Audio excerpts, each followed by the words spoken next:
Hi, everybody. Welcome back to the Roundtable. I'm your host, Steven. This is Gio. We just got out of the theater. Went to go see F1 the movie. It stars Brad Pitt, Danson Idris, Javier Bardem, and Kerry Condon.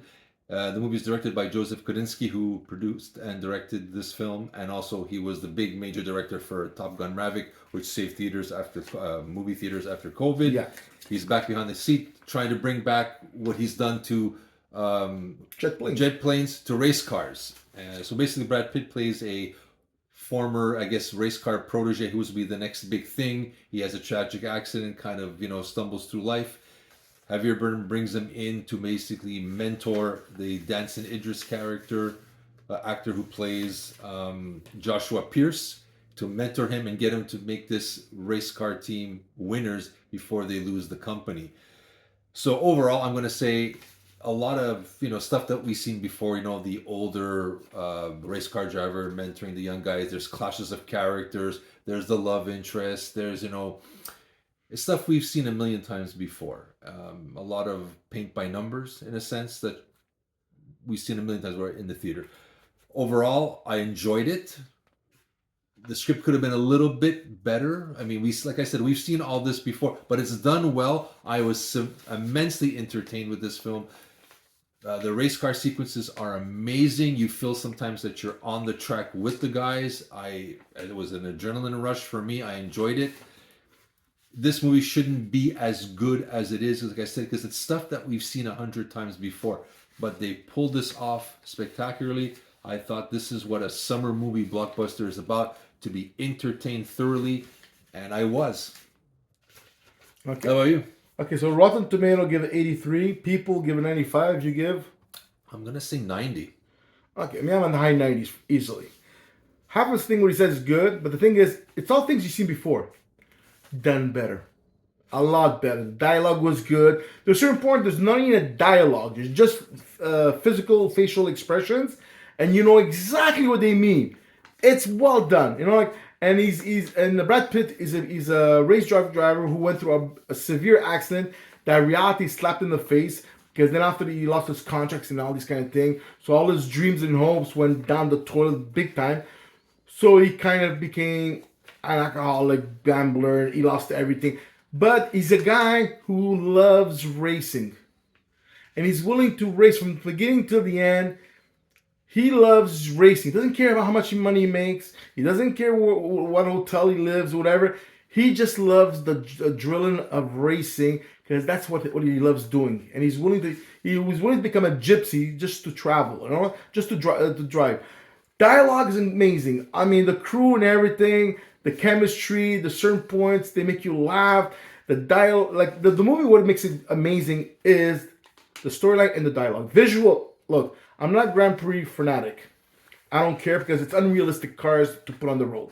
Especially where we live, there's puddles bigger than a swimming pool here, okay? So to me, it's unrealistic cars, because even, example, they put all that technology in the latest sport car coming out. I still can't afford those four wheels that belong to that car. Look at that production car. So to me, it's unrealistic cars. But this one here, I swear to God, like I would watch a Grand Prix right away. It felt like you forgot Brad Pitt is the actor. All the other people, you forget who they are, and you feel like you become part of the movie, of the racing thing. He goes, he's gonna make it. And there's a twist and turn that you think it's gonna be okay. It's gonna be Hollywood. It's gonna be more like that. And then a twist and turns comes along. The things you've seen before, but it's better done. The friction, the teamwork, and how somebody could go inside.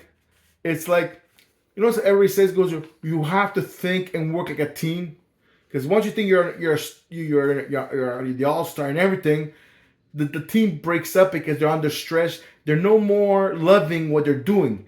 They're there just saying this is a job, and when it's a job, you don't look for defects to make it a better team. But when you become a team player and everybody becomes like a team, you're willing to be there earlier. You're willing to look for something to make the team win, because you're a team now. And that's what it shows that how Brad Pitt brought in there. And that's how it was called, Damson. He ends up seeing it. He understands Brad Pitt, how he was, what he went through, how he became this and that.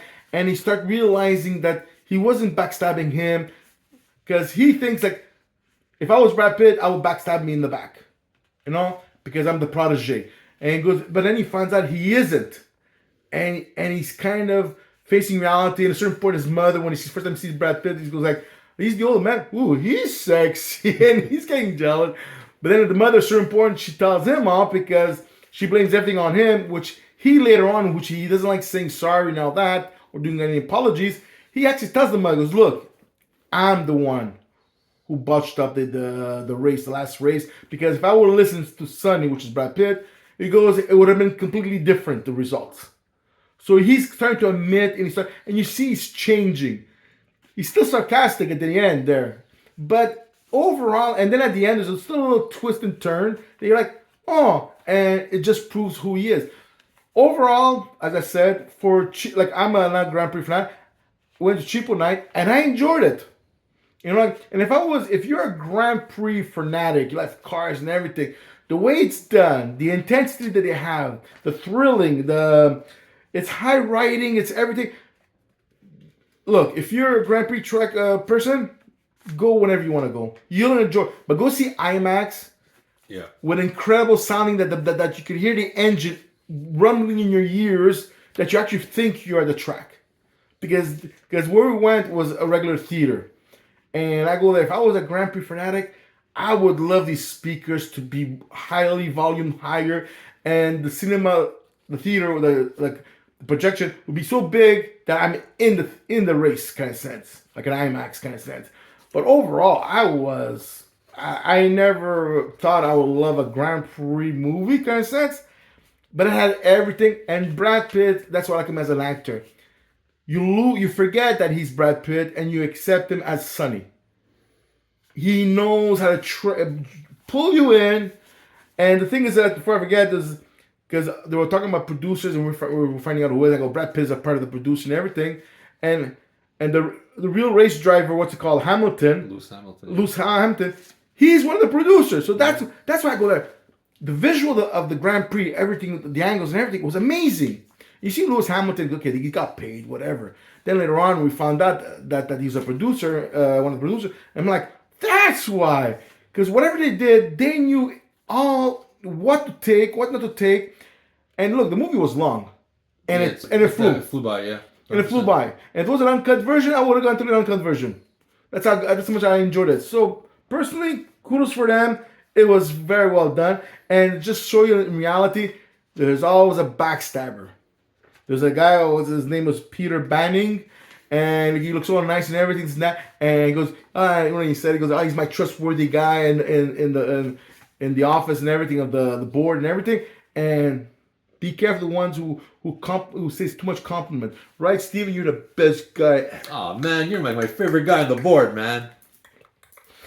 That's it. So overall, I'm going to say this is one of those movies that makes you want to go to the theater. This is the reason why we do this. It's to be highly entertained, and this is one adrenaline-fueled movie that gets your blood flowing. I love it. It's kind of a thing when you see the trailers don't do it justice. No, and you think you're gonna go, okay, it's gonna be when we go there, I'm gonna come out of there half yawning and everything. And I'm like, I was entertained. I got my money's worth and more. Yeah, I'm very, very, very happy with this.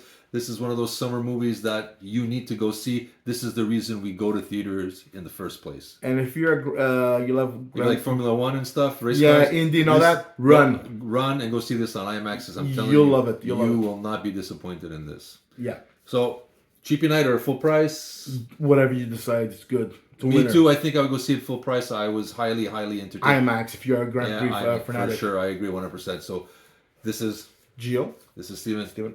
And we'll be seeing you in the theaters, guys. Take care. Guys.